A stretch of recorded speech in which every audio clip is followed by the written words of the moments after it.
श्रीराम जय राम जय जय राम. श्री सद्गुरु ब्रह्मचैतन्य गोंदवलेकर महाराजांचे प्रवचन. 2 जुलै. गुरुसेवा करणे म्हणजे काय? साधनाची आटाआटी कुठपर्यंत करायची? जप, तप, नेम, याग वगैरे आपण कशाकरिता करतो? तर देवाची प्राप्ती व्हावी म्हणून. तोच देव जर आपल्या घरी आला तर साधनाची आटाआटी कशाला करायची? म्हणून साधनाची आटाआटी करण्याचे कारण नाही, नाहीतर त्याचाच अभिमान होतो आणि मिळवायचे ते बाजूलाच राहून उलट तोटा होतो. जे जे घडत असते ते माझ्या इच्छेने झाले असे समजत जा आणि त्यात आनंद माना. तुम्ही जी जी गोष्ट कराल त्यात मला आठवा. गुरुभक्ती करायची म्हणजे काय? त्याच्या देहाची सेवा करणे हीच गुरुची सेवा असे तुम्हाला वाटते का?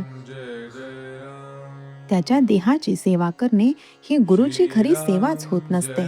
गुरु सांगेल तसे वागणे हीच त्याची खरी सेवा होय. माझ्याजवळ जे येतात ते कुणी मुलगा मागतो, कुणी संपत्ती मागतो, कुणी रोग बरा करा म्हणून मागतो. तेव्हा माझी सेवा करायला तुम्ही येता का मीच तुमची सेवा करावी म्हणून येता?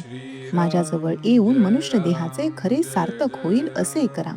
तुम्ही मागाल त्याप्रमाणे मी थोडेसे देणार नाही असे नाही, पण ते काढा घेण्याकरिता गुळाचा खडा देण्यासारखे आहे.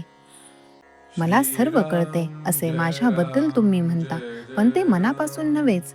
कारण ज्याला असे खरोखर वाटत असेल त्याच्या हातून पाप कर्म होणारच नाही.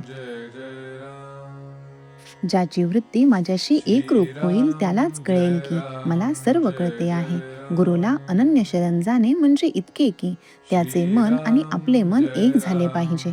म्हणजे दैववशात जरी आपण गुरुपासून दूर असलो तरी मनाने त्याच्याशी संलग्न असल्यावर त्याच्यापाशीच असो.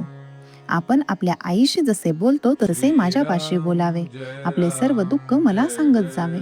तुम्ही इतके कष्ट घेऊन मला भेटायला येता, पण तुम्हाला रिकामे परत जाताना पाहून मला फार वाईट वाटते. माझ्याजवळ जे आहे ते व्यावहारिक जगात कुठेही तुम्हाला मिळायचे नाही. ते म्हणजे भगवंताच्या नामाचे प्रेम होय. सगळ्या प्रपंचात खरी विश्रांती असेल तर ती नामस्मरणातच आहे. ज्याला मी भेटावा असे वाटते, जो माझा मनवितो, त्याला नामाचे प्रेम असलेच पाहिजे. नामावर प्रेम करणे म्हणजेच माझ्यावर प्रेम करणे. श्रीराम जय राम जय जय राम. श्रीराम जय राम जय जय राम. श्रीराम जय राम जय जय राम. श्रीराम जय राम जय जय राम.